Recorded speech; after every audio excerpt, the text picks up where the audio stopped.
Ukrainako gerrak eta garraioaren grebak gero eta enpresa gehiagori eragiten die. Industria batzuk geldirik daude eta beste batzuek aldiz aldiezkako geldialdiak egiten dituzte.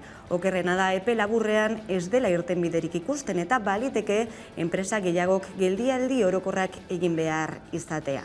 Lehen sektorean kezka nagusi da ere eta epe laburrean ez bada irtenbiderik bilatzen baliteke enpresa gehiagok geldialdi orokorrak egin behar izatea. Kaixo guztioi, eguerdion eta ongetorriak gurean gaur magazinera.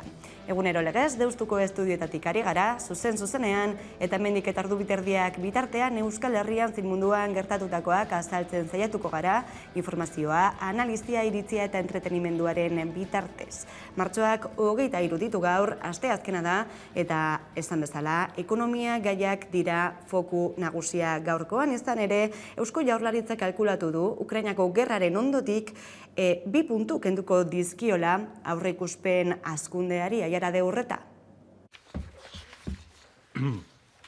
Araba, Bizkaia eta Gipuzkoako enpresek 10 milioi euroko finantzaketa lerro berria izango dute Ukrainako gerraren ondorioak arintzeko. Finantzen Euskal Institutuaren eta Elkargiren arteko hitzarmen bat sinatuko da, 10 milioi euroko finantzaketa lerro bat aktibatzeko. Eusko Jaurlaritzak ez du asko itxaron bere iragarpen ekonomikoak okertzeko. Izan ere, hazkunde iragarpena 6,7tik 4,5 txikitu du gerrak. Aurreikuspena baino 2,2 puntu gutxiago. Hau da, hazkunde sendoa izango da eta 3 lurraldeetako barne produktu gordina pandemiaren aurreko mailara itzuliko da. Baina ez du gainituko uste bezain beste. Bestalde enpleguari dagokionez, 2022an langabezia tasa 9,9%koa izango da. Aurreko datuek 9,2%ko langabezi tasa planteatzen zuten. Finantzen Euskal Institutuak Elkargiren hitzarmena sinatuko dugu mailegu lerro berezi bat zabaltzeko Ukrainako, Errusiako eta Bielorrusiako bazkide komertzialak dituzten euskal enpresa ertain eta txikientzat. Izan ere, Europak eta Espainiar estatuak bideratuko dituzten laguntzen esperoan, premiazko zeinbait neurri adostu ditu Jaurlaritzak, kanpotik iritziko diren laguntzak egiturazkoak izango baitira edo baliteke epe luzean heltzea. Enpresarago Iñigo Urkullu Eusko Jaurlaritzako lehendakariak Bilboko irratian azaldu duenez, garraio sektorerentzako zein lehen sektorerentzako neurriak ezartzea ere aztertzen ari dira. Pero todo esto complementado también con lo que es la afección generada aquí en lo que es el servicio o lo que es la logística, lo que es el transporte, lo que es el sector de la distribución y ante ello, bueno, cuáles son las medidas que podemos ayudar también atendiendo a lo que es el sector primario, el sector agroalimentario, el sector pesquero, el sector agrícola, el sector ganadero. Es lo que estamos analizando desde el Gobierno vasco y Diputaciones en lo que sea nuestro ámbito competencial.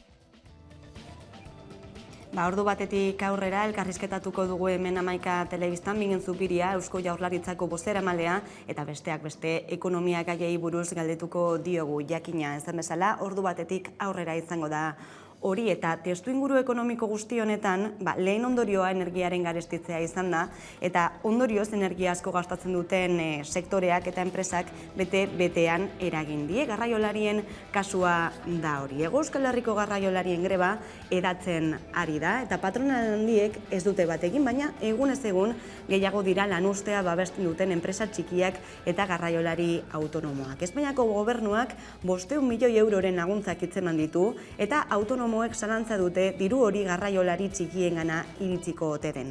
Giro horretan ezinezkoa ikusten dute greba bertan bera ustea.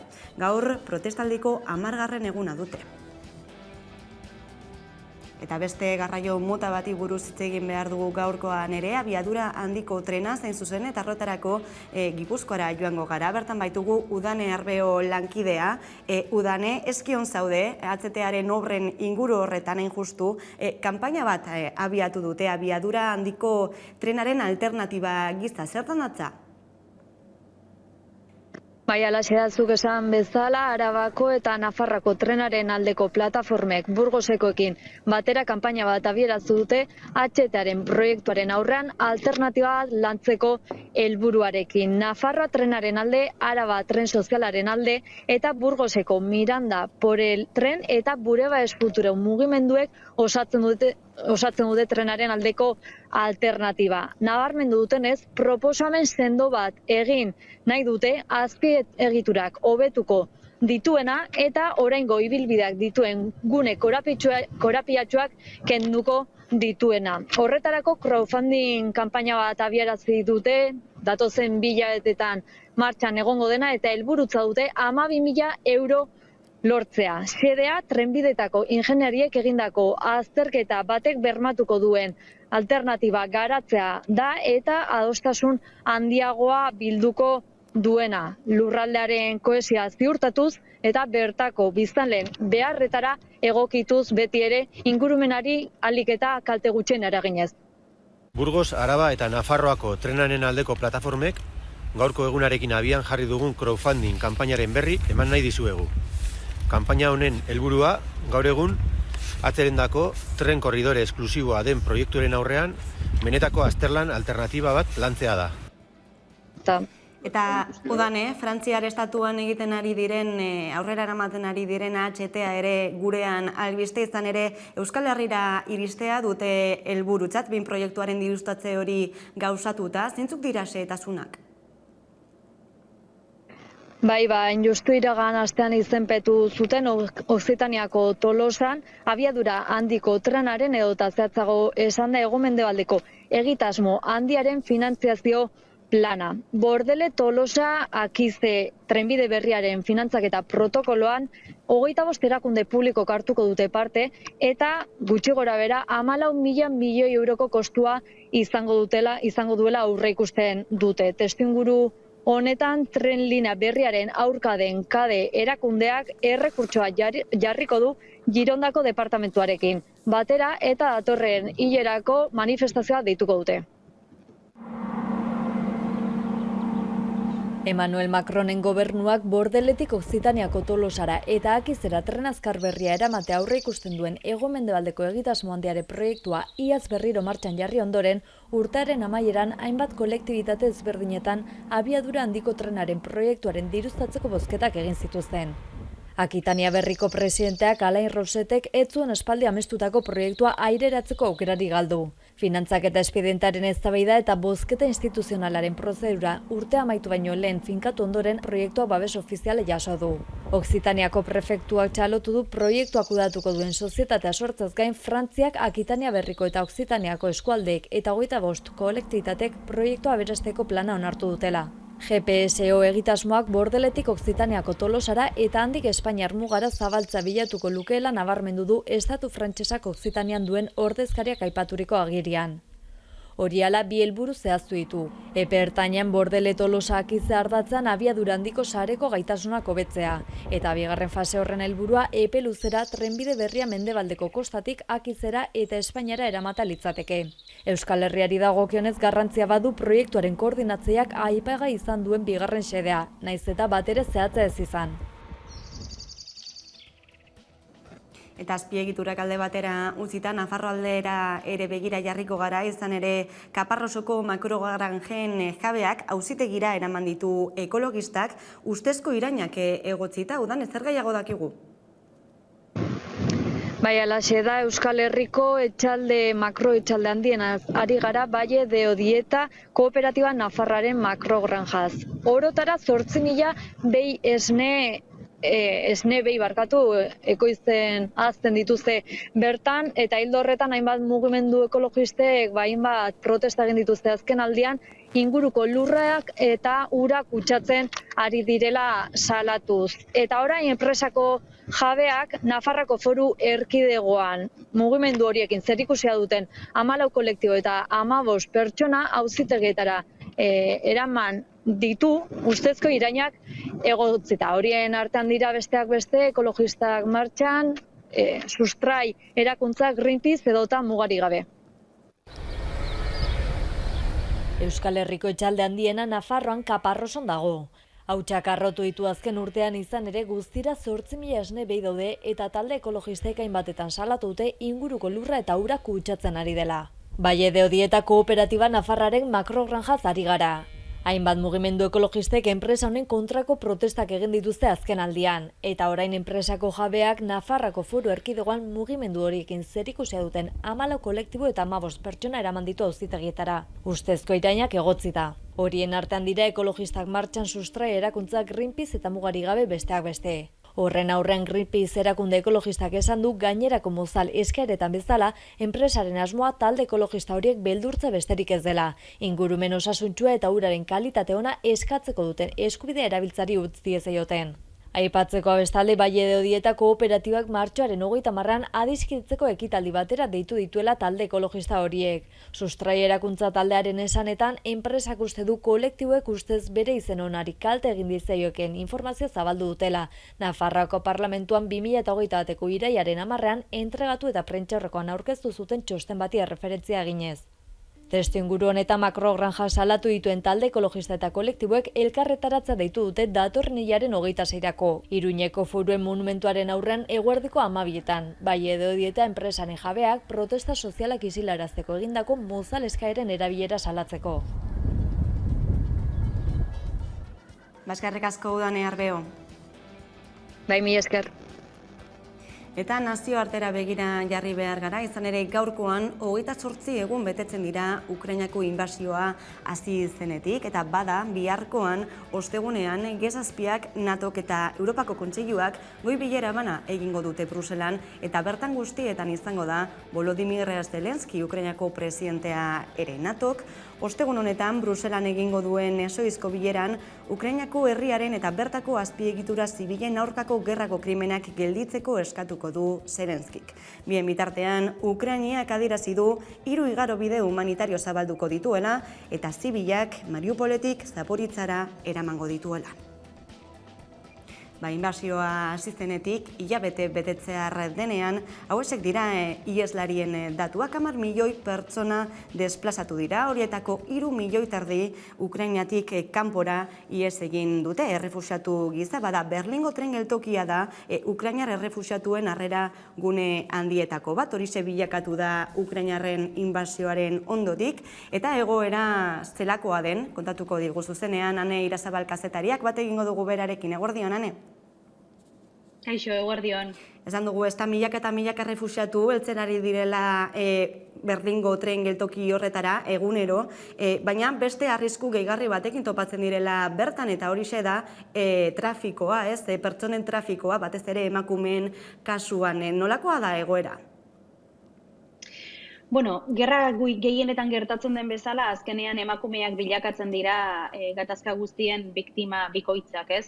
Eta kasu honetan ere ikusten ari garena da, ez bakarrik Berlinen, baita Polonian eta Mugaldeko herrialde askotan da, prosenetak errefuxiatuen ahultasun egoeraz probetxu hartzen saiatzen direla, eta nolabait Berlingo tren geltokian, baina baita Polonian ere, emakumeengana hurbiltzen dira, batez ere bakarrik bidaiatzen duten emakumeengana, nolabait emakumeen salerosketa sareetan sartzen dituzte.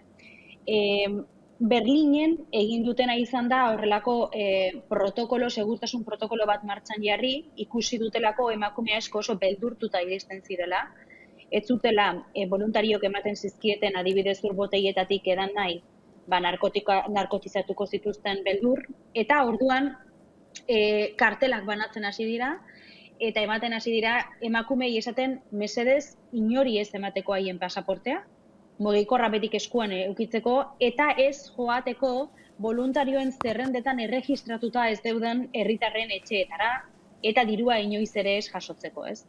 Ikusten ari garelako, edo Alemaniako poliziak ikusi duelako, badaudela dagoeneko sareetan iragarkiak non gizonek emakume ukrainarrak eskatzen dituzten, eta prosenetek emakume ukrainar proposatu prostituziorako. Orduan, hau ez da zerbait berria, gerra askotan gertatu da, baina izugarria da ikustea nola kasu honetan ere emakume ukrainarrak bilakatzen ari diren biktima bikoitzak, ez? Eta gero kontuan izan behar da horietako asko adin txikikoak direla eta helduen laguntzarik gabe bidaiatzen dutela.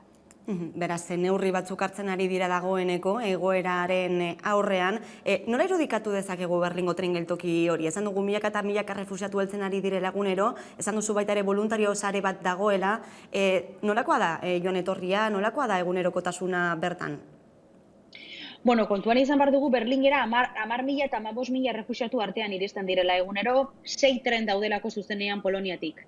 Batzuk zuzenak dira Varsoviatik, beste batzuk ez dira zuzenekoak, zeharkakoak dira, geldialdia egin behar dute, baina 6 tren daude egunero. Beraz, 10.000, 15.000 pertsona iristen dira. Egiten dutena da, batzuk dagoeneko beste herrialde batzuet, beste hiri batzuetara, Alemaniako beste hiri batzuetara leku aldatzen dituzte. Kontuan izan behar dugu Alemania zabalean metroko eta treneko tiketak, txartelak doakoak direla Ukrainako errefuxiatuentzat. Beraz, diversifikatu egiten dituzte iristen direnean, batzuk Hannoverrera, Hamburgora edo beste hiri batzuetara bidaltzen dituzte, eta beste kasuan, Berlinen geratzen direnen herritarren kasuan, batzuk Alemaniarren etxeetara doaz, kontuan izan behar dugu 2015an ekialde hurbileko errefuxiatuekin gertatu zen bezala, hemen ere gizarte zibila mobilizatu egin dela, eta orduan herritar asko prest daude haien etxeetan libre dituzten logelak eta usteko, zerrenda batean sartu behar dira, lehen esan dugun moduan segurtasun arrazoiengatik beharrezkoa dela herritar horien izen-abizenak erregistratuta izatea. Eta gero, egin dutena izan da, pandemian erabili diren azpiegitura handiak, pabiloiak, erakusketa azokak transformatu egin dituzte eta orain errefuxiatuen kanpaleku bilakatu dira. Adibidez, Tegeleko aireportu hoia, Berlingo Tegeleko aireportu hoia, edo beste hainbat erakusketa azoka, ez? Orduan, hiria poliki-poliki moldatzen ari da egoera berri honetara, baina agintariek esaten dute, kolapsatzeko arrisku hori ere badagoela. Gaur Olaf Scholz kantzillerrak Bundestagen hitz egin du, eta esan du herrialdeak ez duela kuotarik ezarriko Ukrainako errefuxiatuei, hau da, guztiak, Alemaniara etorri nahi duten guztiak ongi etorriak izango direla 2015an ez bezala. Kontuan izan behar dugu, duela 7 urte, 1,5 milioi asilo eskatzaile, ekialde hurbileko asilo eskatzaile jaso zituztela, baina Alemaniak bere mugak itxi zituela, ez? Kasu honetan, badirudi, ez direla kuotak ezarriko. Eta testuinguru guzti honetan, behin baino gehiagotan aipatu izan duzu baita ere, horietako asko ez duela bere burua errefuxiatutzat, ez? Noizbait, Ukrainara bueltatzeko esperantza itxaropen hori badutela. Bai, honek atentzio handia ematen dit. Azken 3 astetan aukera izan dut Ukrainako asilo eskatzaile askorekin hitz egiteko, eta atentzio gehien ematen duena da, ez dutela haien burua errefuxiatutzat jotzen. Haiek uste dute, benetan laster Ukrainara itzultzeko aukera izango dutela, ez? Eta, klaro, hori pixkat kontraesana da, kontuan izaten badugu, aldi berean ez dutela mugaldeko herrialdeetan geratu nahi. Poloniara, Eslovakiara, Hungariara edo Moldaviara adibidez gurutzatzen dute, baina denbora pasatzen den heinean konturatzen dira herrialde horietan aukera gutxi dituztela, ez? Eta horregatik horietako asko Alemaniara datoz, ez dagoelako oso urrun, kontuan izan behar dugu Kiepetik Berlinera 1.300 kilometro daudela. Beraz, hurbiltasun hori sentitzen dute, baina aldi berean badakite Alemanian aukerak izan ditzazketela lan bat bilatzeko edo bizitza berri bati ekiteko, ez?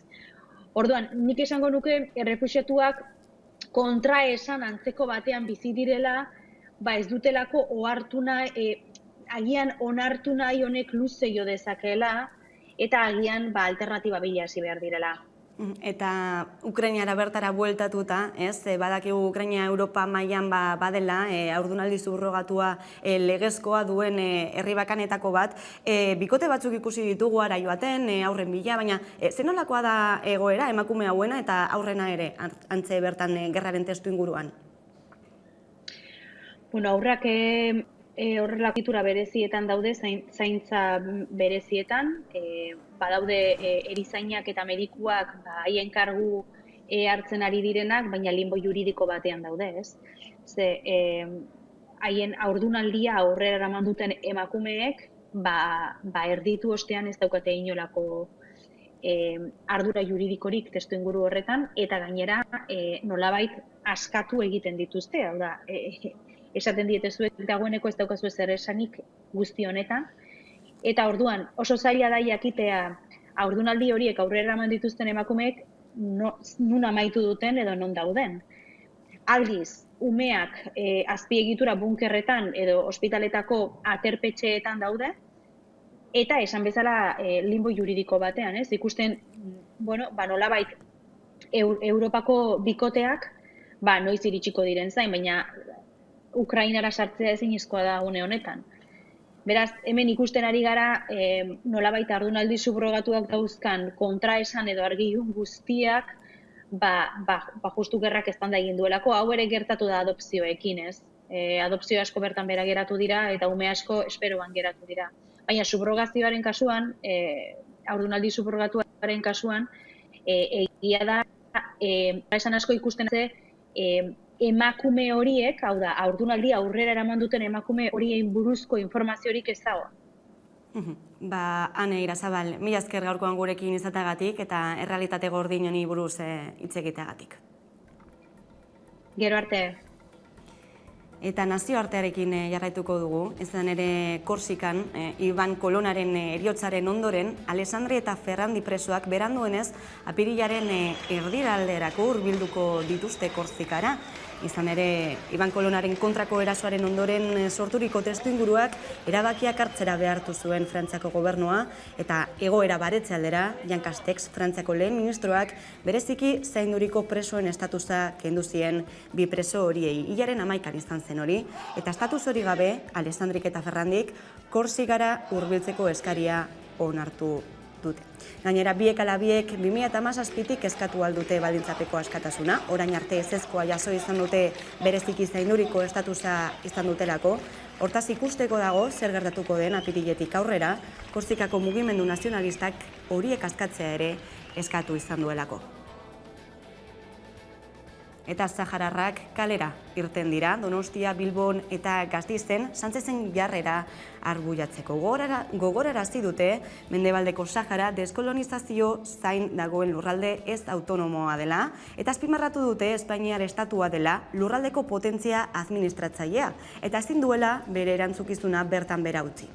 Deitoratu dute gainera, autonomiaren onarpenaren bidez, Espainiar gobernuak nazioarteko erakundek salatutako giza eskubideen urraketak eta baliabide naturalen espoliazioa babesten dituela.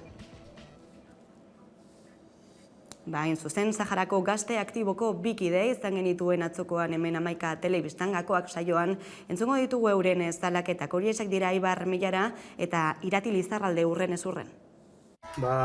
Oso trasionatuta eta abandonatuta sentitzen gara nazioarteko komunitatearen aldetik eta zehazki Espainiarekin berriro ere. Batez ere ikusi ondoren nola mobilizatu diren Ukrainatik. Bidean beste harri bat guretzako da, baina berriro altzatuko gara, erabaki azkarako bidean aurrera egingo dugu. Hori da gutxi gora bera guri sentimentua eta nire inguran ikusi dudana. Hori bai, ez diogu inoiz guri kausaren alde borrokatzeari utziko. Gu Juventud Aktiba Saharauitik guztiz gaitzesten dugu Pedro Sánchezek izan duen jarrera, eta iruditzen zaigu beste behin Sahararra traizionatuak izan direla. Hala ere, azpimarratza gustatuko litzaidake nola egin duen jokabide hau, ezta? Azkenean, orain momentuan mundu mailan daude hainbat gatazka, eta gatazka horien oihartzun handi horren menpean egin du jokabide hau Mohamed VI bidaliz gutuna. Eta azken finean, Marokotik irtendako komunikatuaren bitartez ohartu garela, eta ez Pedro Sánchezen azalpen batekin. Beraz, guztiz gaitu erabaki hau. Eta memoria gaiekin jarraituko dugu, izan ere Madrilgo Kongresuak uko egin dio martxoaren 3ko sarraskia ikertzeari PSOE, PP, Ciudadanos eta Voxen aurkako botoarekin. Beraz, esan bezala azkenean ez da aurrera aterako martxoaren 3ko sarraskia ikertzeko batzorde hori estilan hau. Gasteizko sarraskiaren 46. urteurrenetik 3 aste pasa diren honetan Espainiako Kongresuak ikerketa batzordea sortzea eragotzi du PSOE, PP, Vox eta Ciudadanos alderdien ezezko botoaren bidez. PSOEren bozeramaile Hector Gómezek adierazi duenez batzordea ez da martxoaren 3ko sarraskia ikertzeko tresnarik egokiena eta elkarrizketa eskaini du lortu nahi den helburua errazteko beste mekanismo batzuk bilatzeko. Gasteizko sarraskia argitzeko ikerketa batzordea sortzeko ekimenari atea itxi diote Espainiako Kongresuan PSOE, PP, Vox eta Ciudadanosen ezezko botoen eraginez. Bereziki PSOEk agertu duen jarrera kritikatu du martxoak 3 elkarteak eta alderdi sozialistaren inkoherentzia eta hipokresia salatu du. Horrez gain, Gasteizen gertatutakoa ikertzeko beste mekanismoak zeintzuk diren argitzeko eskatu dio elkarteak. Martxoak 3 elkarteko kideok PSOEren inkoherentzia eta hipokresia salatzen dugu. Izan ere, sarraskiaren urterrenean monolitora loreekin joan ziren, eta egun gutxira duela 46 urte eskatzen ari garen egia, justizia eta erreparaziorako eskubideari ateak ixten jarraitzen dizkiote. Talde sozialistak Madrilgo Kongresuan duen bozeramaileak bere taldearen jarrera justifikatu du beste mekanismo batzuk daudela esaten. Beraz, martxoak 3 elkartetik beste mekanismo horiek zeintzuk diren publikoki azaltzeko eskatzen diogu PSOEri, loreetatik ekintzetarak pasatzeko unea delako. Ez dugu etxiko hansturara kondenatu nahi gaituen lotsaren norma hau hausteko ahaleginean. Lanean jarraituko dugu, ez baikaude bakarrik injustiziaren aurkako borroka honetan. Bestalde, Euskal Herria Bilduko Kongresuko bozeramaile Mertxe Aizpuruak agerraldia egin du Espainiako Kongresuan eta Gasteizko sarraskiaren inguruan Kongresuaren erabakia deitoratu eta ikertzen jarraitzea ezinbestekoa dela adierazi du. Benetan neurriak hartzea inpunitatea da horren atzean dagoena, inoiz ez dira hartu neurriak, inoiz ez da arakatu, ez da investigatu ze gertatu zen martxoak 3ko hartan, beharrezkoa da eta familiei, biktimei zor diegun zerbait da, ze bestela impunitatean eroriko ginateke berriro ere argitu egin behar da gertatutakoa, nork eman zuen agindua, eta guzti hau beharrezkoa da bigarren mailako biktimak ez egoteko. Eta Euskal Autonomia Erkidegoan estatuak eragindako biktimak aitortzeko epe berria eskatu du Foro Sozialak. Aitortza eskaera egin duten biktimek oraindik gutxi direla adierazi dute eta egoera horren aurrean Foro Sozial iraunkorrak aitortza eskaerak aurkezteko beste epe bat irekitzea gomendatu du. Horrekin batera, komunikazio kanpaina egokia egin beharko liratekeela uste du taldeak, bai eta biktimei laguntzeko hurbileko zerbitzu bat martxan jarri ere, bitarteko eta prestakuntza egokiekin. Bestalde, Ernai Gazte antolakundeak Barakaldoko eta Erandioko ikur frankistak eraitsi ditu. Ekintza horien ostean, Bizkaian ez da geratzen monumentu frankista publikorik antolakundeak nabarmendu duenez. Izan ere, itsasadarraren 2 aldeetako monumentu frankistak kendu dituztela argitu dute, Euskal Herriaren memoria justu eta demokratikoa defendatzeko euren hitzetan. Eta kultura alorrean, zeinen ederra izango den festivala laizter helduko da Barakaldoko Bekera apirilaren 2an eta 11 telebistak hara joateko 2 sarrera zozketatuko ditugu jarraitzaileen artean. Horretarako, gure Instagrameko kontuan sartu beharko zarete, jarraian informazio guztia, zorte hon.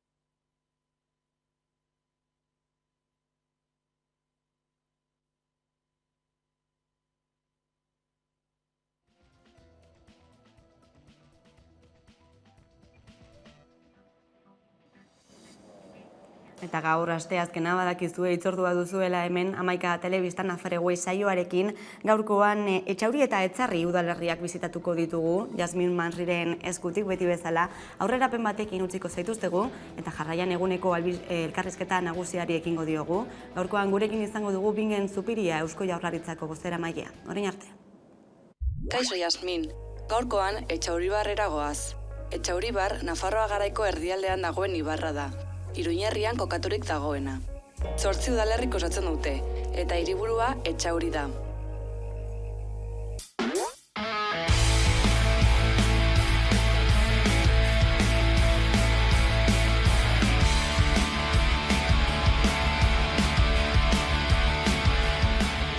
Kaixo, Itziber. Kaixo. Zer moduz? Ongi.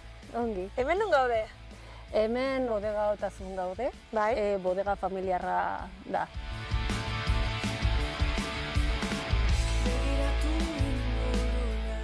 Berez, hemen nun gaude? Sustrai mintegiak Etxauribarren, Etxarrin. Gaude Sarbil jatetxean, Etxaurin. Sarbil. Bai. Sarbil izena nahiko ezagun egiten zait. Osea, fama handia du, ez, jatetxeak? Bai, izena dator Etxoriko Sarbil menditik. Ados, bai, orain ditzen dute Cabezon. Baina berez da Sarbil. Bai. Sarbil. Bai. Etxauri, dependen hori galdetzen diozun, euriaren etxea, izena, batzutan esaten dute dela. Orduan, eman dizu ongi etorria. Beste batzutan izena ez dela hortik etortzen, baina, bueno.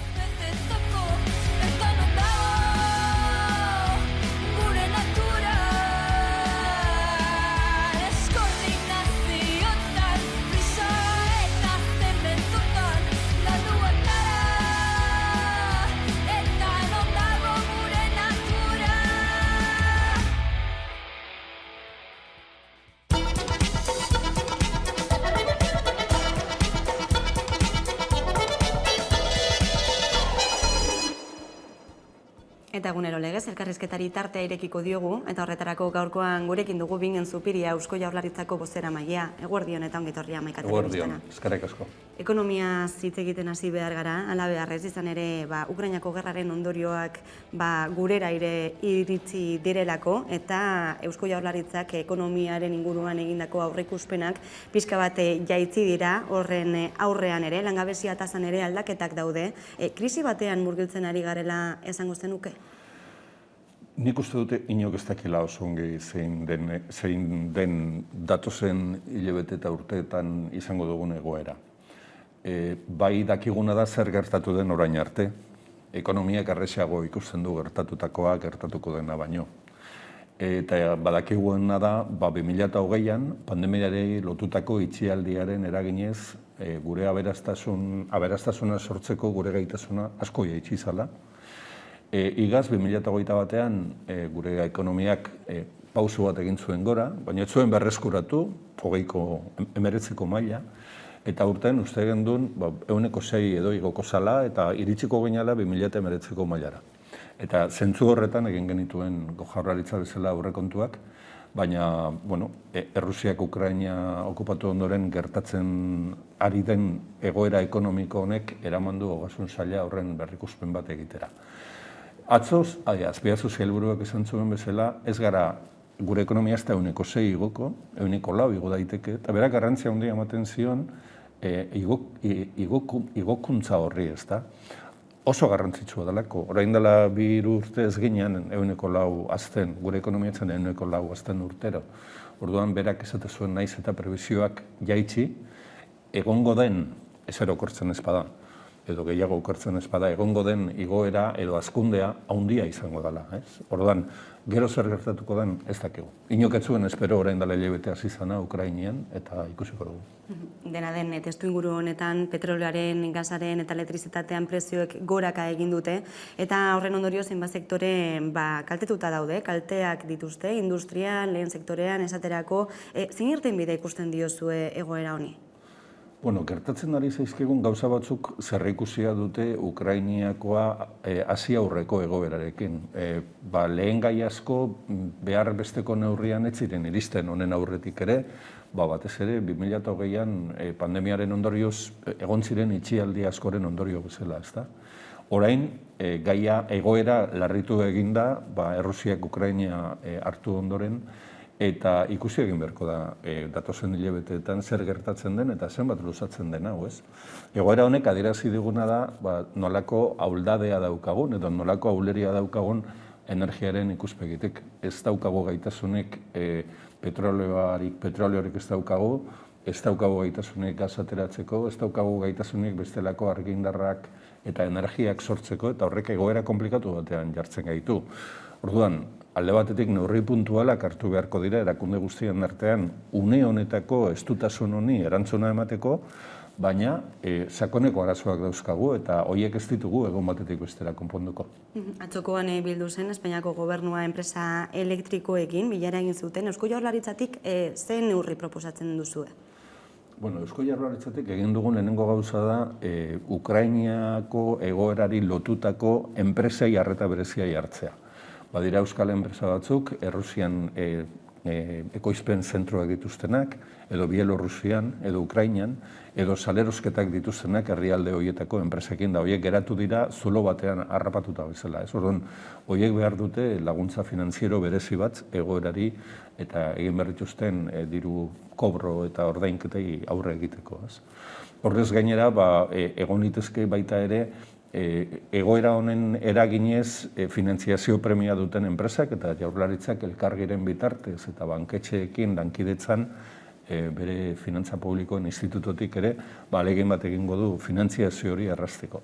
Eta gero, Jaurlaritza adi dago, batetik zer gertatzen den bihar eta etzi Europako batzordeak zer erabaki hartzen dituen, zer erabaki hartzen dituen Madrilgo gobernuak, horren ondoren Jaurlaritzak eta Foru Aldundiak elkarrekin hartu behar diren neurri berriak planteatzeko. Eta energiaren alorrean zenolako erronkak planteatzen dira Euskadin Ukrainako gerraren ondotik, ez? Energia berriztagarriak, hidrogeno berdeak, zenolako indarra hartuko du hemendik aurrera? Nik uste dut hau dela Eusko Legebiltzarrean azkeneko 2 urteetan gehien eztabaidatu den gaietako bat. Nik ikusi dut Arantxa Tapia sailburua astero eskatzen eta defenditzen neurriak hartu behar ditugula energia berriztagarriak sortzeko. Eta ikusi dut astez-aste nolako zailtasunak dauden Legebiltzarrean eta beste erakunde batzuetan horri aurre egiteko. Eta ez daukagu beste irtenbiderik. Gai honi eutsi egin beharko diogu gizarte bezala. Alde batetik, serioski hartu beharko dugu kontsumitzen dugun energia horretan lehiakorrak izatea eta efizienteak izatea, eraginkorrak izatea eta ahalik eta gutxien kontsumitzea eta horrek eskatuko dio ahalegin handi bat enpresa munduari eta erakunde munduari eta seguruna familiei eta etxeei ere bai. Bestetik, hondakin asko sortzen ditugu, gutxiago sortu behar ditugu eta sortzen ditugun horiek berrez erabiltzeko gaitasuna eduki behar dugu. Eta gero, ahalegin serio bat egin behar dugu, ahalik eta moduri gehienetan izan hidrogenoaren bitartez, izan haizearen indarraren bitartez, izan itsasoko olatuen bitartez, izan eguzkiaren bitartez, energiak sortzeko eta agian berriro momenturen batean zabaldu beharko dugu, ia beste modurik daukagun energia berriak bilatzeko eta erabiltzeko. Energiaren prezioaren gorakadak, geldialdiak, lanuzteak eragin ditu garraioaren sektorean, garraiolariek 10. greba eguna dute gaurkoa. Zein puntutaraino kezkatzen zaituztete grebaren luzatzeak? Grebaren inguruan, greba hau egun askotan luzatuko balitz, dudarik ez dago, orain arte sortu dituen baino ondorio larriagoak ekarriko dituela. Horrekin batera, hau luzatuko balitz, seguruna gertatu litezke hornikuntza arazoak zenbait tokitan, eta gero ikusten dena da, greba giro honetan oso jarrera bortitzak ikusten dira, eta agresibidade handia ikusten da, eta horrek ere ez eronik ez du ekarriko. Orduan, ona izango litzake, ahalik eta lasterren hartu behar diren neurriak hartzea egoera honekin bukatzeko. Eta izan beharko dute momentuko neurriak, momentuko larritasun honi erantzuna izango diotenek. Oain, baita ere egia da, lanuzte hau deitu duten taldeek edo sindikatuek energiari lotutako neurriak ez ezik beste erabateko eztabaida nagusi bat plantatu behar badute, seguruna horrek erantzun zailagoak izango dituela. Testu inguru honetan, 10. eguna, eta hornidura faltaren beldurrez, hainbat eta hainbat gizartean, oro har, kontsumoa handitu egin dela, frogatu egin da, azken egunetan, saltokietan eta merkatuetan hornidura bermatuta dago gaur-gaurkoz? Bueno, gure garapen ekonomiko saila harreman etengabean dago elikagaien klusterrarekin eta harreman etengabean dago salmentak egiten dituzten hedadura handiko superfizio horiekin, gune horiekin. Eta hemen lan egiten duten merka nagusiak, berdin zait izan Eroski, izan BM, Mercadona, Carrefour eta abar, danak esaten digutena da momentu honetan bermatuta dagoela gairik gehienen hornikuntza eta uste dutela horri eutsi ahal izango diotela. Baina baita ere esaten dute gai jakin batzuk falta direla, halako erosketarako grina berezi bat piztu delako zenbait produktoren inguruan. Orain dela 2 urte pandemia giroan sortu zen bezala, ez da horren eskaera egiten ziguten horren inguruan zerbait esateko, bakoitzak erosi dezala behar duena, baina albada ez gehiagizko erosketarik egiteko. Testu inguru horretan gainera prezioek gorakada izan dute. Zenolako mezua bidaliko zenuke herritarrei? Bueno, nik uste dut baita ere ondo egongo litzake pixka bat ikustea ez. Nik ariketa egin dut gaur goizean eta orain da hilabeteko prezioak eta gaurkoak konparatu ditut eta ikusi dut esnea igo dela pixka bat, baina ikusi dut adibidez arakindegiko gaiak ez direla igo edo pixka bat jaitsi direla orain dela 15 eguneko goerarekin. Alkatxofak adibidez ikusi dut merkeago daudela orain dela hilabete baino, danetatik egongo da, ez? Hori bada, alde batetik bada kontsumitzaileen eginkizuna ere, ikustea prezioak nola dauden da horren arabera egitea gure erosketak, ez? Eta gero, dana dela ikusi egin merkatu. Inork ez daki datozen aste eta hilabeteetan gauzak nola bideratuko diren eta bitartean ziurtasunez jokatzea, besterik ez dago. Epatu dugu baita ere industrian eragina izan duela egoerak, lehen sektorean ere eta lehen sektorerako ere laguntzak bideratuko ditu Eusko Jaurlaritzak. Bueno, lehen sektorean Jaurlaritzak ikusten duena kezkaz da jatorrizko gunean produktuengatik diru bat ordaintzen dela eta ez dela lehen baino gehiago, eta merkatura iristen diren produktu horietako batzuk garestiago iristen direla. Eta horren aztertu egin beharko da, bidean nun gertatzen ari diren gehikuntzak eta agian gehikuntza horien errepartu bat egin beharko da. Ez delako justoa gaia sortzen duenak ez arazo guziak dauzkaz, berari ere garestiago gertatzen zaizkio behar dituen elementuak eta behar dituen produktuak eta berak ezin du prezio hori igo, ez da. Orduan, oreka bat lortu beharko da kate horretan, baldin eta igoerak behar badira banatuta egon daitezen. Ez bakarrik gurean, Europa mailan eta munduan agian ere esan daiteke eraldaketa garai batean murgiltzen ari garela, ekonomikoki, sozialki, politikoki ere agian euroeskualdea preste ikusten duzue egoera berri honi aurre egiteko? Ez dakit prest dagoen edo ez. Momentu honetan bizitzen ari garen egoera ez genuen espero horren dela hilabete. Bat-batean harrapatu gaitu. Gainera, ez genuen sinestu ere egiten gertatu zitekenik. Eta honek hankaz gora jarri ditzake gauza asko. Orduan, euroeskualdearen inguruan esan dezakedana da, bai Eusko Jaurlaritzak, bai Nafarroako gobernuak eta bai Akitania Berriko gobernuak konpromisoa hartu dutela elkarrekin hainbat arlotan lan egiteko eta elkarrekin jokatzeko. Ez dagolako beste modurik, nahi eta nahiezkoa izango da egoera komplikatu honetan erakunde guztien arteko komunikazioa bermatzea eta koordinazioa bermatzea, prest egon behar dugu, etorkizunak ekarri dezakeen edo zertarako. Eta kanpo harremanak nola daude, Europaren beste herrialde batzuekin? Bueno, ez dakit, nik esango nizuke arlo ezberdinetan planteatzen dira, ez? Nik esango nizuke gure arloan adibidez, kulturaren arloan, momentu honetan bizi-bizi dauzkagula harremanak Akitania Berriarekin, momentu honetan adibidez datorren apirilean euskal artistek presentzia importantea izango dute Veneziako Bienalean, 2 urtekoan. Eusko Jaurlaritza eta Flandriako gobernu elkarrekin lanean ari dira joan etorriko programazio bat egiteko. Gure artista asko maletak egiten ari dira Quebecera joateko. Orduan, badago ahalegin bat erakundeen partetik planteatuta dauden harreman horiek mantentzeko eta sustatzeko. Eta kulturari buruz hitz egin dizut, hori delako ondoen ezagutzen dudana, baina istiluak dauden tokietan izan ezik uste dut mundu guztian arlo guztietan gertatzen ari den jarrera badela.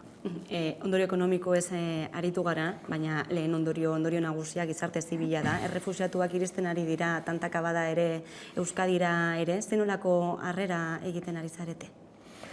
Bueno, hemen izan beharko litzake lehenengo errealitatea eta komeni da gogoratzea.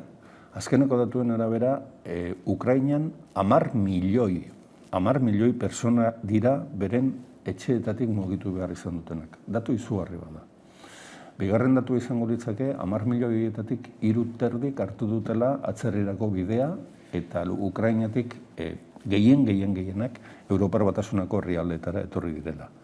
Eta gero dago Europako erakundei lotuta, kasu honetan, Espainiako gobernuak erabaki du, modu esan dezagun ofizialean datozen eta hartzen diren ukrainar hoiek gehienak egokituko edo kokatuko dituztela Madrilen, Bartzelonan eta Alicanten. Agian Malagan ere bai. Hori da Espainiako gobernuak erabaki duena. Orduan hori izango da harrera hori egiteko modu ofiziala eta Espainiako gobernuak konpromiso hartu du 4 lurralde hoietan behar diren etxe bizitzak eta gainerako zerbitzuak emateko.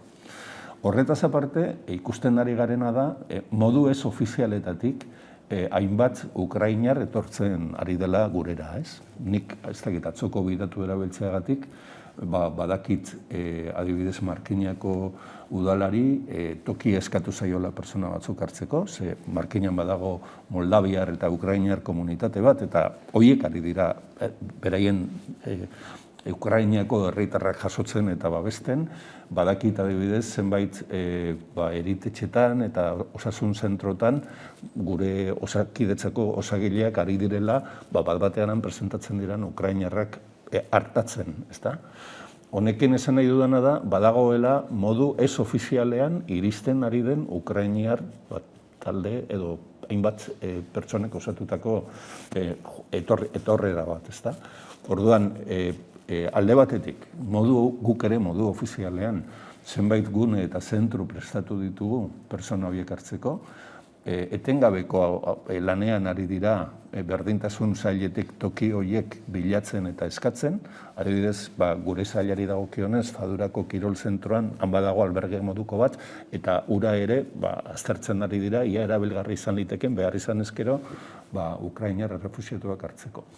Eta horretaz aparte badakigu, hainbat familiak hartu dituztela ukrainarrak, eta gure osasun zentroetara eta gure ikastetxeetara iristen diren pertsona guztiei behar izanean eman zaie eskatu duten zerbitzu hori.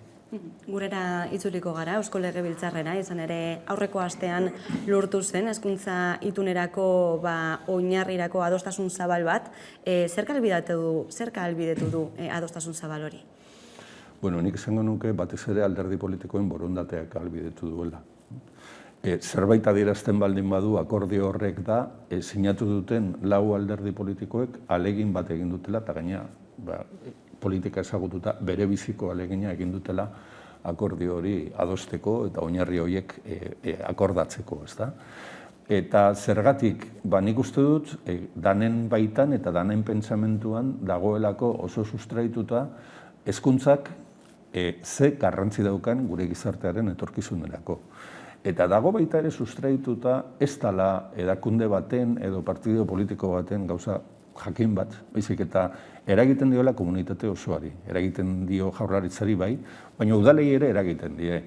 Eragiten dio Jaurlaritzari, baina irakaslegoari ere bai, familiei ere bai. Azkenean oso gauza komunitarioa da, eta etorkizunari begira garrantzitsua izateaz gainera, pertsona asko inplikatzen dituen kontu bada, eta gainera urte askotarako erabakiak dira.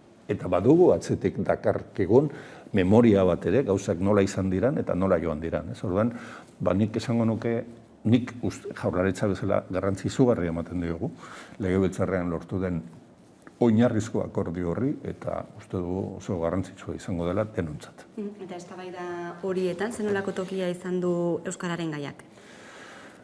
Bueno, ez dakit jakingo dugun, seguruna alderdi politikoek orain arte ez dute nahi izan adierazi gehiago esan dutena baino, eta ez dakit noiz eta nola jakingo dugun zenbaterainoko pisua izan duen gai bakoitzak, ez? Ez dut uste euskara izan danik gai nagusi bakarra. Badakit, beste hor auzitan eta maigainean eztabaida sortu duten gaien artean oso garrantzitsua izan da adibidez titularitatearena, publiko kontzertatu. Oso garrantzitsua izan da batzuk segregazioa deitzen duten horren inguruko kontua, ez? Bai egoera sozioekonomikoari lotutako diferentziengatik edo bai hizkuntza kontuei lotutakoengatik, jatorria ere adierazten duten neurrian, finantziazioak pisu eduki du, irakasleen formazioak eta zuzendaritza taldeen osaketak ere izan du, eta euskararenak ere izan du, eta hor ere oinarrizko akordio bat lortu da, nolakoa izan beharko luken hezkuntza munduak Euskal Autonomia Erkidegoan garatuko duen hizkuntza proiektuen inguruan. Eta euskaraz ari garela, aste bete, aste eskaz, falta da korrikaren 22. edizioari hasiera emateko. Atzokoan bildu zen Iñigo Urkullu lehendakaria, zu bere bai egon zinen bertan korrikako arduradunekin, zer espero duzue aurtengoaz? Bueno, beraiek ondo adierazten duten bezala, aurtengo korrikak egingo duen lehenengo gauza izango da euskara berriro kalera atera. Korrikak berez 22an izan behar zuen, 21an izan behar zuen, baina 21ko udaberrian zegoen egoera ikuspegi, batez ere osasunaren ikuspegitik oso komplikatua zen eta haikak erabaki zuen bertan bera ustea. Orduan, 20an ere etzen izan, 19an izan zen aurrekoa, eta beraiek ondo kontatzen dute 22ko korrikaren lehenengo helburua izango dela euskararen inguruko festa hori kalera ateratzea. Eta izango da, lehenengoa, ze aurreko 2 urte hauetan, euskaraldea oso modu baldintzatuan eta mugatuan izan zen ikastolen festak edo eskola publikoaren festak ere bertan bera geratu ziren, eta ez da aukerarik izan kalean modu naturalean gauzak ospatzeko, ez da euskararen kasuan ere. Beraz, zerbait izango da, lehenengo hau izango da, erabileraren aldeko aldarri bat gure kaleak bustiko dituena eta ziprestinduko dituena zentzu honean. Eta euskararen erabilera sustatzeko ere, Eusko Jaurlaritzatik aurrera pausoak ematen ari dira. Hitzarmena sinatu berri duzue sei finantza erakundeekin. Nola baloratzen duzue sinatutakoa? Sinatutako hitzarmen hau da aurretik egin diran beste batzuen ondorio bat, eta beraz pausu berri bat. Importantzia ematen diogu, batetik ez dalako erresa 6 edo 7 finantza entitate elkarrekin mahai batean biltzea eta elkarrekin agertzea, batez ere beraien harremanak lehi asko harremanak dira, eta danek hobetsi dute euskararen inguruan proiektu amankomun baten inguruko mezu bat bidaltzea. Eta gero, hitzarmen berri honen bitartez, sinatzaile izan diren entitateek konpromiso bat hartu dute, beraien jardunean euskara izan dadin lan hizkuntza eta harreman hizkuntza. Eta konpromiso hartu dute, beraien baitan dauden jardueren diagnostiko bat egiteko eta horren inguruan hizkuntza planak egiteko. Beraz, eremu sozioekonomikoari lotutako jarduera berri bat da, kasu honetan, zuzenean horremeste garrantzi duten entitate finantzieroi lotutakoa. Orduan, nik garrantzia handia ematen diot. Behin baino gehiagotan esaten den lehen hitz hori euskaraz egiteko bultzada bat beste era batera, ez? Bai, eta lehen hitz hori, danok ikusten dugu, beharrezkoa dela euskara modu naturalean erabili ahal izateko, eta batzutan lehen hitz hori falta bada edo lehen hitz hori esatera edo erabiltzera animatuko gaituen zerbait falta bada, ez da gertatzen. Orduan, kasu honetan ere, entitate finantzieroekin herritar bezala daukagun harreman horretan baliabideak eta bideak egotea, euskara ere erabiltzeko, normalizazioaren bidean eman beharreko beste pauso bada. Aste Santurako ere aste gutxi falta da, turismo kanpaina abian da baita ere, Euskadi bizitatu eta Euskadi bizitzera bultzatzeko. Testuinguru ekonomikoa agian ez da honena, baina zer espero duzue aurtengo Aste Santurako? Nik nabari dut festa gogo izugarri bat. Ikusi dut festagiroa joan den igandean Gernikan izan zen zesta finalean. Ikusi dut bi asteburutan festa gogo eta festagiro izugarri bat Deustoko auzoan, eta Deustun izaten dira gure inguruan lehenengo jaiak, eta izan dira aurreko bi asteburu hauetan. Eta ikusi dut festa gogo eta festagiro izugarri bat adibidez nire herrian Hernanin sagardotegietatik ateratzen den jendearen artean. Susmoa daukat jendeak gogoz hartuko dituela Aste Santuko jai egun horiek. Ez dakit mugikortasuna nola egongo dan eta eguraldia nola etorriko dan, baina bai ikusten dut jendea mugitzeko gogoz eta joan edo doan toki horietan gauzak egiteko gogoz. Orduan erakundeek batez hori bultzatzen dute, programazio bat egotea, eta datorrenari, bertokoa izan edo kanpokoa izan, zer egina eta zer ikusia eskaintzea. Izan ere, baita ere, Bizkaia alorrean, Bizkaia aldean, Euskadi osoan ez da kultur ekitaldirik faltako datozen asteetan ere. Ba ez, nik uste dut udal erakunderik gehienak alegin berezia egiten ari direla programazio trinkoak eta sendoak egiteko. Ez dakit gaur adibidez edabideetan ikusi dugu edo ikusiko dugu Bilboko udalak, Bilboko merkatariekin batera nola prestatu duen astebururako programazio berezi bat. Atzo aurkeztu zuten baita ere Donostian, Donostia Kulturaren eskutik, datozen asteetarako programazioa eta adierazten zuten arte eszenikoen arloan 100% iristeko moduan daudela, eta horrek esan nahi du eskaintza indartsu badagoela eta ikusleen aldetik ere gogoa dagoela.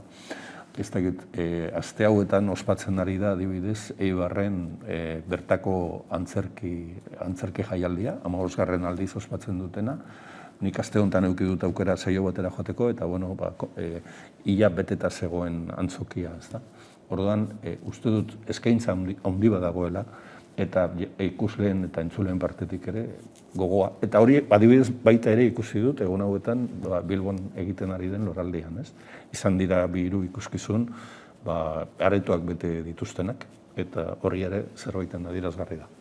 Bingen Zupiria Eusko Jaurlaritzaren bozeramailea, mila esker gaurkoan Hamaika Telebistara bertaratzeagatik. Zuri eskerrak. Eta tarte bat eta jarraian solasaldiari ekingo diogu. Gaurkoan gurekin izango ditugu Alaitz Argandoña eta Ramon Varela. Orain arte.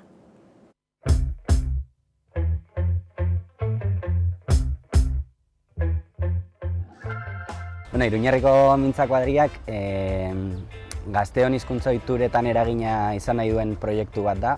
Berez gazteei zuzenduta dago, gutxi gora bera, 6 urtetik gorakoei, 25, 28 urte tartekoei. Eta azken finean hemen bilatzen duguna da gazteok espazio seguru bat, lasai bat izatea, eroso bat ere bai akatsak egiteko, lasai egoteko, gure artean ere beste motatako erregistro batzuk bilatzeko, eta gutxi gehiago. Egitasmo hau sortzen da 2015 inguruan getxon, pixkat nahi zegoen gazteen artean da euskararen inguruan beste motatako aisialdi bat edo erlazionatzeko modu bat izateko eta kuadrilen arteko erlazionatzeko beste era batzuk eta euskararen inguruan hausnartzeko beste era batzuk sortzeko. Iruñerrian martxan da jadanik 2017-2018 ikasturtetik, okerrez baldin banago 5. ikasturtea da martxan dela bertan.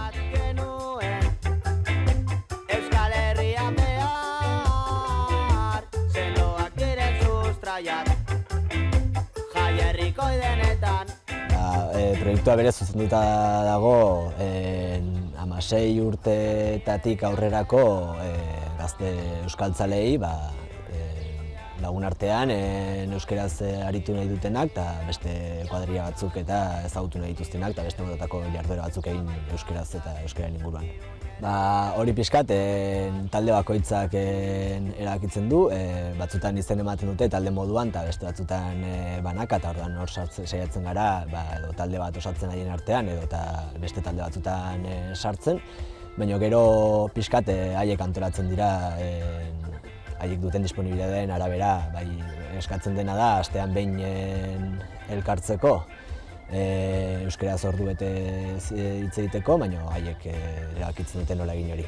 Egitasmoan ere parte hartzen duten profilen artean bai aurkitzen dugula jendea igual gaitasun batzuk dituela, beste batzuk dituena. Guk eskatzen duguna azken finean, proiektuan euskaraz aritu behar garenez, hori dagoenez oinarrian, euskarazko elkarrizketa simple bat edo izateko gaitasuna izatea. Geroan bai ikusi izan dugu, daude kasu batzuk hasi zirela igual gaitasun batekin eta gaur egun inkluso unibertsitateko irakasleak direla, euskaraz.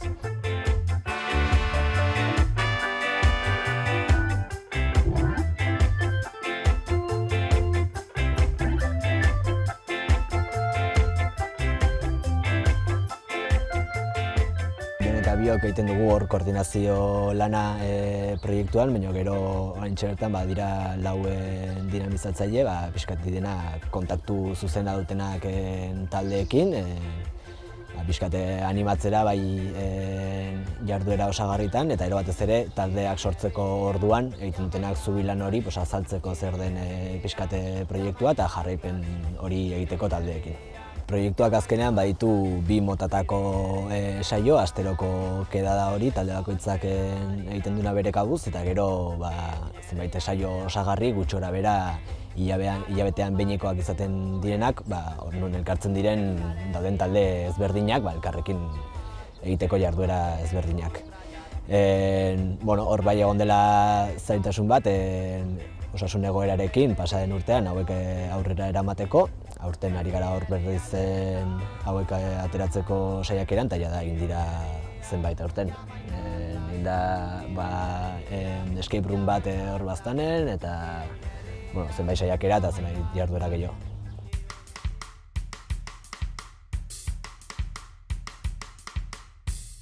Nik uste dut gazteleraz lagun artean egiteko ohitura nahiko naturala eta nahiko inertziazkoa dela, ez? Euskara bultzatu nahi dugu, bide hortan, baina gure artean ez dugu euskaraz hitz egiten. Orduan, zerbait gaizki egiten ari gara. Euskara eskola bada, euskaraz ez dute egingo, ez?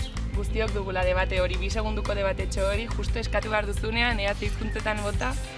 Guztiok sortzen dugu ingelesen kultura, eta baina euskaldunena ingelesek ez dute sortuko. Eta ikusita Euskal Telebista zer den, non zentratzen den, zer erakusten duen, zakitu Gipuzkoatik harago badago mundua ere. Bada Euskal Herri bat. Igual ez da inberdea, baina berdin da Euskal Herria. Pertsona bat, rearekin ligatu nahi baldin baduzu, eta bero euskalduna baldin bada, euskara.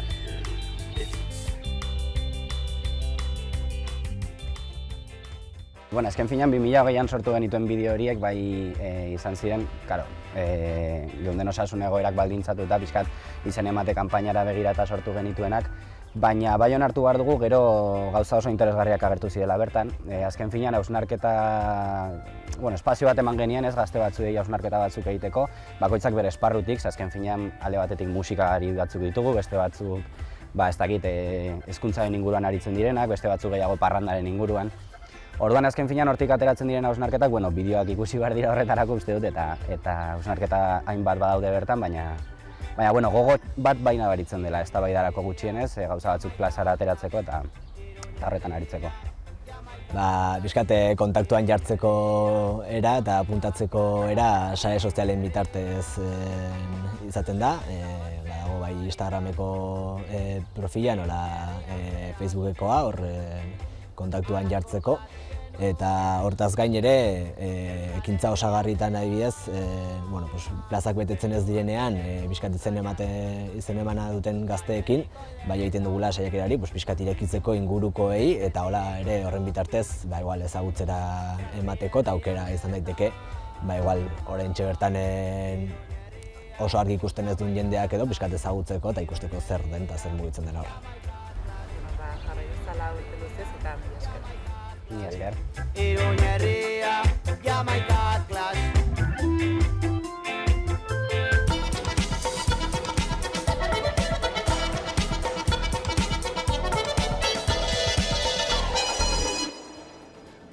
Eta gunero legez, solazaldiari ekingo diogu, eta horretarako gaurko solazkideak ditugu, alde batetik Alaitz Argandoña, guardion. Guardion, Leire. Eta Ramon Varela, guardion. Guardion, bai.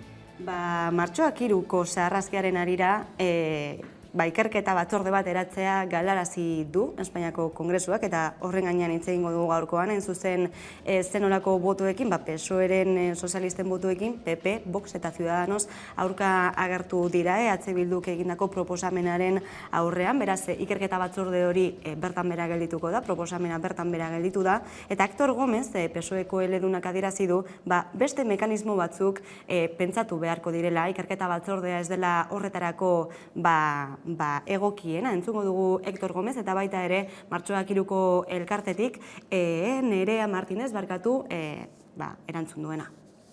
Estamos dispuestos a dialogar y buscar otras vías, no por determinar, no hay una hoja de ruta ahora mismo definida al respecto, pero que sí invitamos a los grupos que se han preocupado por elevar y tener esa sensibilidad de solicitar una comisión de investigación. Si bien no compartimos el modelo, vamos a trabajar y a estudiar otras posibles alternativas. Martxoak 3 elkarteko kideok PSOE-ren inkoherentzia eta hipokresia salatzen dugu. Izan ere, sarraskiaren urterrenean monolitora loreekin joan ziren, eta egun gutxira duela 46 urte eskatzen ari garen egia, justizia eta erreparaziorako eskubideari ateak ixten jarraitzen dizkiote. Talde sozialistak Madrilgo Kongresuan duen bozeramaileak bere taldearen jarrera justifikatu du beste mekanismo batzuk daudela esaten. Beraz, Martxoak 3 elkartetik beste mekanismo horiek zeintzuk diren publikoki azaltzeko eskatzen diogu PSOE-ri, loreetatik ekintzetarak pasatzeko unea delako. Ez dugu etxiko ahazturara kondenatu nahi gaituen lotsaren norma hau hausteko ahaleginean. Lanean jarraituko dugu, ez baikaude bakarrik injustiziaren aurkako borroka honetan. Horrela dago egoera, zer iruditzen zaizu, PSOEk emandako argudio hori, beste mekanismo batzuk egon badaudela, ikusi beharko direla. Nik sorpresiboki bat egiten dut Hectorrekin, zeren uste dudalako auzitegien bideo beagoa izan daitekelako, hain zuzen ere. Kontua da, Espainiar estatuan auzitegien bidea ezin dela ireki, eta ezin denez ireki horregatik irekitzen dira bestelako bide hauek. Beraz, ados bai, baina erdizka. Zergatik, Espainiar estatuan esan bezala eta aurretia aipatu dugun bezala, botere judizialak eten izan ditu honi buruzko ikerketa guztiak eta nazioarteko zuzenbidearen aurkako jarrerak izan dira horiek, izan ere gizadiaren aurkako krimenak nazioarteko zuzenbideak zehazten ditu ezin direla preskribatu, ez da amnistiatu ere, eta hori izan da epaitegiek emandako argudia. Orduan, bai, ados, bide hori izan barko litzatekeela lehentasunezkoa, baina behin bide hori itzita bestelako bideak ireki barko genituzke. Eta horretako bat, batzorde politiko bat izan lehike, nik ez dut uste hoberen alitzatekeela bereziki diputatuen kongresuak daukan egituragatik, eta zenolako irudiak eman daitezkenik, baina beti ere horrek sortuko luke nolabaiteko ardura sortzea horien egileen aurka, eta benetan nolabait ere argitzea zer gertatu zen. Bestelako bideen artean eta PSOEk ez duen aipatzen eta bere esku dagoena baita ere izango litzateke sekretu ofizialen legea erreformatzea. Bertatik nahiko informazio atera ahalko litzatekelako, hain zuzen ere, eta polarizatuta dute diputatuen kongresuan. Orduan, ados bai, bestelako bideak positiboagoak direlako, eta azkenengo bidea batzordea izan barko litzatekelako, baina PSOEk hain zuzen ere, eta botere judizialak baita ere, bide horiek eten dituzte. Beraz, azkenengo bide hori nik irekiko nuke, bai. Bai, ados eta ados behin ere esan duenarekin, azken finean, ni behintzat ez nago harritzen hartutako erabakiak, egia esan da. Hori da azken finean haiek hartzen dituzten erabakiak, ez? Esaten dute zeo zer egingo dutela, baina ez dute zehazten zer, eta nik uste dut hori da eskatu behar dieguna argitzeko, eta gero beste aldetik argi dagoela, kanpotik etorri beharreko dela justizia, azken finean, azken gauzekin, transizioan gertatu zen gauzekin, Argentinatik etorri da hain zuzen ere, hori justizia, edo behintzat, hori sekerretuen edo gertatu denaren argitasuna, behintzat bidean zabaldu dituztenak izan dira, kanpoko epaileek edo. Bai, epatu duzun bezala, bidek judizial hori gaur gaurkoz ezinezkoa da Espainiar estatuan, baina horren giltza ere badu PSOEk, ez? Beraz, aldebiko diskurtsoa da, ezin da, baina beste alternatiba batzuk, baina horren giltza ere izango luke berak. Bai, hain zuzen ere nik uste Pedro Sánchezek esan zuela, agian okertutan abil, baina Pedro Sánchezek esan zuela uste dut berrinterpretazio bat eman ahalko litzaiokeela amnistia legeari, 1977ko amnistia legeari, eta ni horrekin ados baita ere. Kontua da ez dela ematen. horretarako ez dakit bide legaletik posible litzatekeen, ez dakit bide judiziala oin ireki daitekeen, gorenak ez baldin badu aldatzen bere jurisprudentzia. Hori batetik, ez dakit gobernutik eman daitekeen, hor eztabaida bat egon leuke eta horrekin ados. Baina ez dana justua da esatea berrinterpretazio hori eman beharko litzatekeela eta esatea agian ez dela posible eta aldi berean debekatzea sekretu horien argitarapena. Orduan, nik uste askotan kontraesankortasun hori askotan legearekin topatzen da eta legeak ez du ahalbidetzen hori, baina gobernuak badauka aukera askotan lege hori aldatzeko, sekretu fresiarena ziur nago posible dela. Europan ematen den beste hainbat kasutan bezalaxe, ez da. Orduan bai, kontraesankorrak dira hitz horiek eta ez dakit aldaketak ematekotan etorri beharko lirateke aukera egon badagoelako eta iragartzen dutelako behin eta berriro aldaketa hori emango dela, memoria demokratiko horretan gehiago egingo dutela lan adieraziz eta hori gero ez da inoiz ematen. Baina nik uste dut hori mesfidantza bat sortzen dela, ez? Azken finean pentsatzen dugu hori badagoela hori zuk aipatutako, ez? Badago epaitegian edo badauz legeak eta badauz babesten gaituztenak eta gero konturatzen zara ez dela egia. Eta nik uste dut bebai nereak aipatu duena hipokresia hori, ez? Joaten direla urte hurrenean lorezkantza, ez dakizu eta gero ez dituzte bideak zabaltzen honi buelta emateko eta erantzun ez dakit positibo bat emateko. Non usten du PSOE bezalako alderdi bat, jakin da ez, proposamen honen aurka bozkatu dutenak izan dira alderdi sozialista, PP, Ciudadanos eta Vox, zein puntutan usten du alderdi sozialista bere burua demokratikotzat, bere burua aurrerakoitzat, progresistatzat duen alderdi bat? Nik uste galak usten zuen toki berean, ez da, nik uste PSOEk daukan autokritika beharra luzea dela, izan ere, egia da baita ere nik uste PSOE, Euskal Autonomia Erkidegoan edo Nafarroan ematen den PSOE eta Espainian ematen den PSOE ezberdinak izan daitezkela, Odon Elorzak adibidez askotan du bestelako posizioa alderdiarekin alderatuta, eta esan bezala PSEek Gasteizen izan zuen ekitaldi horrek, bestelako zehozer adieraztera eraman genezake edo, baina kontua da, gero estatuan ematen diren ekintzak kontraesankorrak dira. Orduan nik uste, non usten duen PSOE, nik uste betiko tokian. Galak zehaztu zuen nola jokatu dezakeen, edo nola jokatu zuen, egia da PSOEren jarrera ez dela berdina oin eta transizioa garaikoa, baina beste askoren artean autokritika egin barko lukeen alderdia dugu, logikoa denez. Gainera, historikoki, ez nahi dute, azken finean, badakigun ondik datorren eta horrek bebai pisua dauka eta eukiko du eta azken finean berak bebai zaindu behar du, ez dakit, bere historia edo dana alakoa. Eta hori kontraesanak sortzen ditu eta nik uste dut zuk esan duzuna, azken finean autokritika bat egin beharko luke.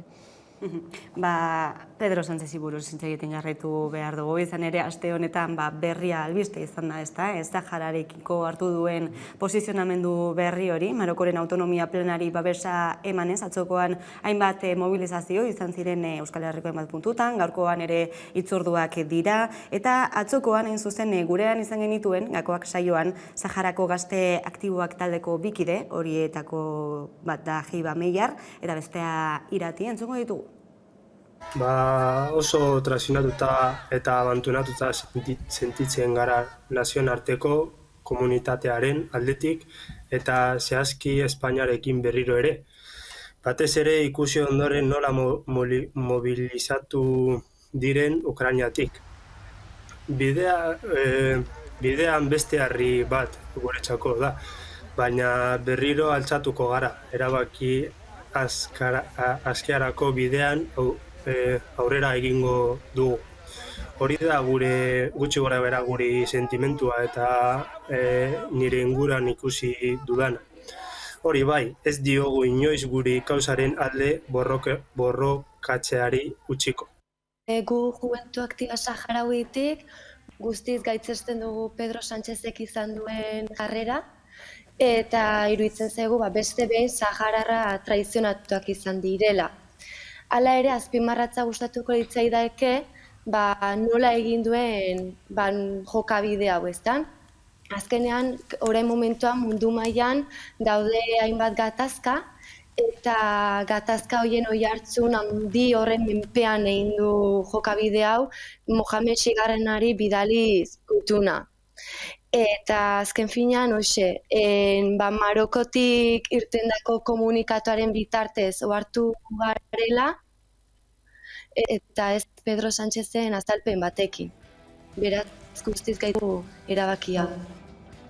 Baina eta berriro errepikatzen den salaketa hori, ez, traizioa hitz egiten dute, sahararrek, eta baita ere eskutuan egin izana egindakoa, eta Marokoko hedabideen aldetik berriari heldu izana. Zuek nola jarraitu duzue gertatutakoa? Azken finean hori konpromisoak ez dira bete, orduan normala da traizioen altuta sentitzea, beste aldetik babesa ematen diote okupazioari, berriro ere mahai gainean ipini behar dugu badaudela lehenengo eta bigarren mailako biktimak, lehenengo eta bigarren mailako okupazioak, eta hori da salatu beharko duguna. Eta gero, zelan egiten dituzten gauzak, badakigu, hainbat lege, hainbat arau, hainbat gauzak aldatzen dira momentu olakoetan, ez? Osea, jendea dagoela beste leku batera begira, eta orduan aprobetsatzen dute, haiek nahi dituzten gauzak aurrera eramateko.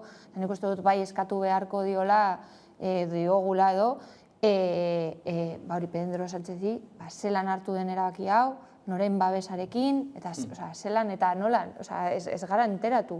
Izan da, egun batetik besteko gauza bat gertatu dana, eta normala da kalera ateratzea, eta haien erreferendu bat lortu arte, jarraituko dute borrokan, orduan da gauza bat epe luzerako mantenduko dana. Batasun osoa zegoen gai honen inguruan, Espainian, eta hori harritzekoa da gainetan. Eta 1991tik Nazio Batuen Erakundeak Suetenaren ostean erabaki zuenetik autodeterminazio eskubidea zegokiola Saharari eta bertan bozkatu beharko luketeela haien etorkizuna. Espainiar osoak, Espainiar estatuko alderdi politiko orok eta sindikatu orok aukeratu zuten hori babestea. Autodeterminazio eskubidea hemendik hurbil. Eta tira, hori apurtu du, egun batetik bestera, zuk aipatu bezala, ez dira bakarrik forma, baizik eta edukia baita ere, ez dakit. Beraz, nik uste harritzeko da, kanpo harremanetan, orokorrean, estatu goron, izan barko litzateke printzipio batzuk, nolabait ere, mantendu barko liratekeenak, ez dakit, bipartismoan egongo bagina, bi alderdiek defendatu barko lituzkeetenak, eta hori estatu batuetan, Ingalaterran, Frantzian ematen da, eta hemen ematen zen, gai honetan, justu, baina ez da eman. Zenolako ondorioak dituen hauek, justo oin energia krisi baten menpean egonda Algeriak bidaltzen digula gasa, eta bidaltzen digun gasaren erdiak kenduta dugula Magrebiko gasoduta itzita dagoelako Marokok eta Algeriak dituzten liskarren ondorioz justo oin egitea, ez dakit zuzenean izango litzateke. Ez dakit zenolako arrazoik bultzatu duten Pedro Sánchez hori jakin barko genuke, ezin daiteke izan egun batetik bestera iritzea aldaketa, baizik eta interes errealistak teoriaren izenean, baizik ez errealismoa edo lexikoaren literalaren izenean, egun beharko dira horren atzetik, zeren eta bestela ezin daitezke ulertu, posible da Ceuta eta Melillaren inguruan zehosari biltzea, baina alan da guztiz ere, nik esango nuke, estrategikoki biltzea Marokori kontzezioak emoten, Maroko besterik gabe indartuko duela, eta Marokok gehiago eskatuko duela. Hau aldatzea lortu badu, zer ez du lortuko, ezta? Orduan, nik uste, bai formari dagokionez, Iratiko oso ondo aipatzen zuen, zenolako formak egon diren oso aldaketa kaskarra izan da, oso kaskarra inori ez komunikatu gabe, tira, batasun hori amaituz, eta edukiei dagokionez, Nazio Batuen Erakundeen erresoluzio hori ukatuz, eta izan dezakeen eraginak energia krisiaren baitan, eta baita ere Marokok eta Espainiak duten harremanen geopolitikoaren horretan, nik uste benetan erabaki lotxagarria dela hainbat ikuspuntutik. Ikusiko dugu zertan gelditzen den guzti hau, ikusiko dugu noiz bat jakingo dugun zer dagoen guzti honen erabaki honen atzean, dena den alderdi politikoek eskatu diote Pedro Sánchezi agerraldi bat egitea, azalpenak emateko, badirudi kongresuan egingo duela 2 asteren buruan, ikusiko dugu zer gertatzen den. Eta aipatu duzu energia krisia kolpatu gaituela, aurretik ere bastetorrera, baina nolabait Ukrainako inbasioak ere ondorioak ekarri dituela gurean, eta ekonomikoki iragarpenak okertu direla. Eusko Jaurlaritzak atzokoan 2 puntu jaitzi zuen, hazkunderako iragarpena, baita ere langabezia tasarekin lotutakoak. Ekonomikoki bizitzen ari garen egoera zein puntutaraino kezkatzen zaituztete? Nahikotxo, azken finean, ez da energia da erosketak egiterakoan, eta azken finean gehien pairatuak izango dira pobrenak eta sektore prekarizatuenak. Eta hori kezkatu behar gaitu, eta nik uste dut hor bai inbertitu egin beharko dara, bai gizartekintzan, eta baita lehenengo sektoretan, azken finean ez da bakarrik hori energia eskasea baldin badago, gauza, fabrika batzuk edo zerak itxiko dute, eta orduan jendea, joango da langabezira, eta jende horrekin zer egin dezakegu laguntzeko.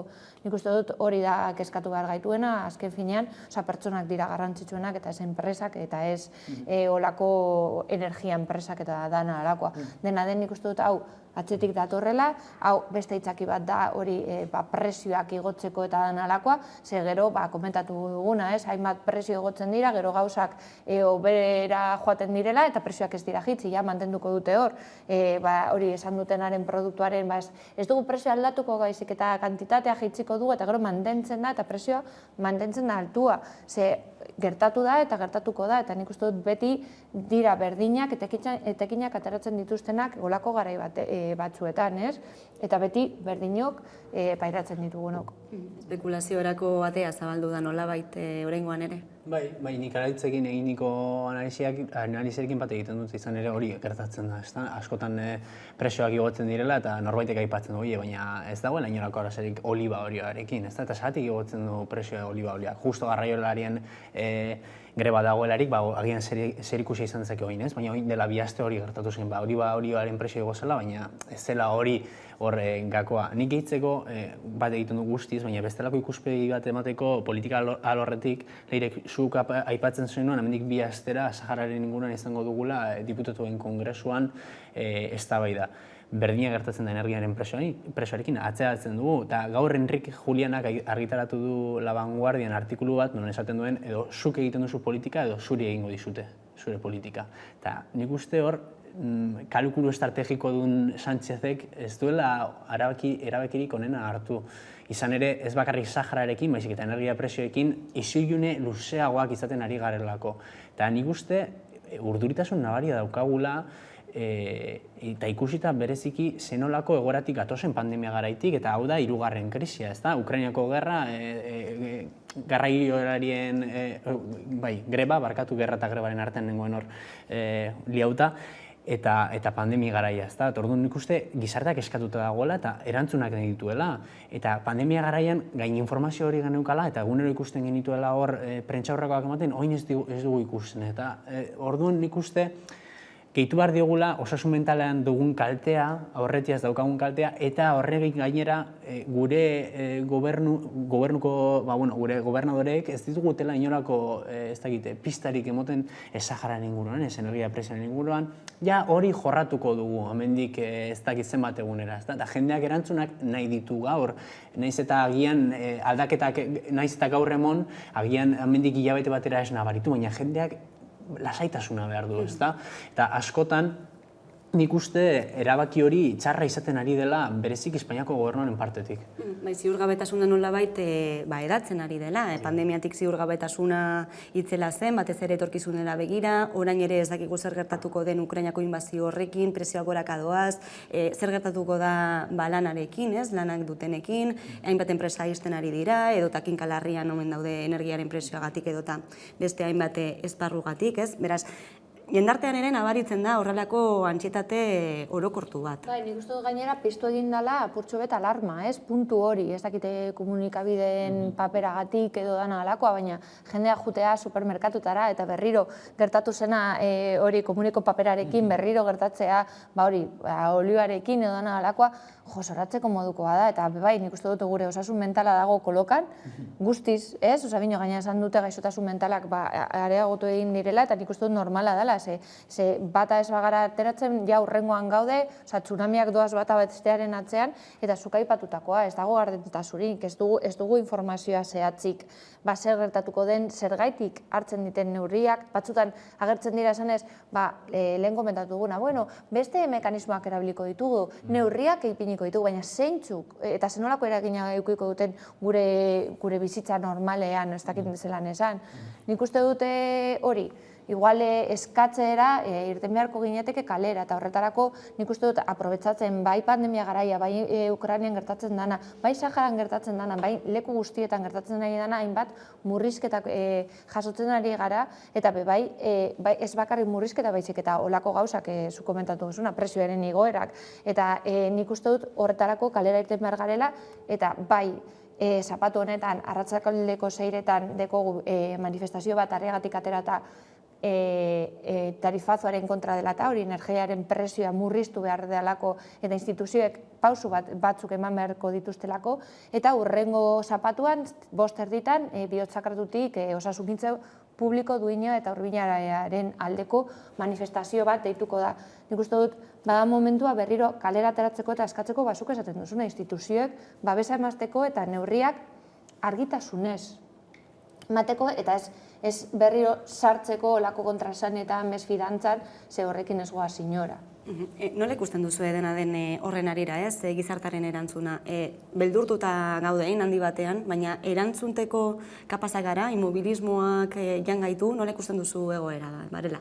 Bueno, nik uste gizartearen, ez dakit, energiaren alorrean, hainbat ideia suertatu zaizkit buruan, baina gizartearen beharra izango dugu, hemendik aurrera datorkizkigun erronken arira barkatu. Nagoela hor pentsatzen galderarei erantzuteko. Orduan, esate baterako, araitzekin hitz egin nuen uste dut dela astebete, gure ohiturak aldatu beharko ditugu askotan, eta gizarteari asko eskatuko diogu, eta eskatuko diogu gure buruari baita ere, izan ere erronka itzelak ditugulako aurrean, aldaketa klimatikoaren arabera, eta bereziki garraioan zenolako aldaketak eman beharko ditugun, eta bar, ezta? Orduan, zein izan den gizartearen jarrera? Nik uste gizartea, euskal gizartea bereziki kantzata egon daitekeela. Eta ez bakarrik pandemiaren, eta ez nabil hor epe motxeko analizio egiten, baizik eta epe luzetik ekarrita zenolako bizitasuna izan zuen euskal gizarteak trantsizio garaian, eta ez bakarrik trantsizio garaian, baizik eta intsumisio mugimendua, hori izan zela, ja, 80. hamaikaren amaieran, eta bar, orduan, nik uste bertatik ja galdua izan duela bere indarra gizarte zibilak, eta askotan pasibitate sartzen ditugula etortzen zaizkigun gauza asko, ezta? Orduan, ez dakit ze egin dezakeen gizarteak, baina indarrak aurkitu bai, eta indarra horiek ondo erabiltzea baita ere, ezta?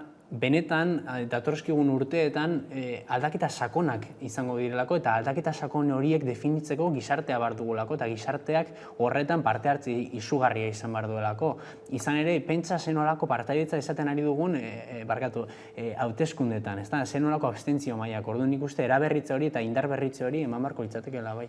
Nik egia esan da, nahiko baikorra naiz. Oso laburra. Bai, ez nik esaten, bakarrik adibide moduan, hori elkartasun sareak sortu dira momentu oso txar batean, eta nik uste dut gizarteok badeko guzeo zeren bateko, eta hor dauz, hainbat kolektibo baita ere Bilbon eta Euskal Herrian mailan, eta estatu mailan eta mundu mailan, eta nik uste dut jendea badagoela pres eta hori aldaketa horiek eskatzeko, eta badakitz oso sakonak izango direla, eta gure bizimodu aldatzea oso zaila dela. Barkatu. Hemen utziko dugu beraz gaurko solasaldi eta hausnarketa, Laitzar Gandoña eta Ramon Varela, mila esker beste behin gurean izateagatik, eta jarraian eguneko albiste nagusia Karolina Suarez lankidaren eskutik. Ondo izan. Kaixo lagunak, ni Miru naizi, hemen da Miru. Eta laizter, elkarrekin egongo gara, bai? Hemen da Miru. Ipinak, asmakizunak, jolasak, denetarik ikusiko ditugu, bat biru. Hemen da Miru saioan, laizter arte eta zoriontsu izan.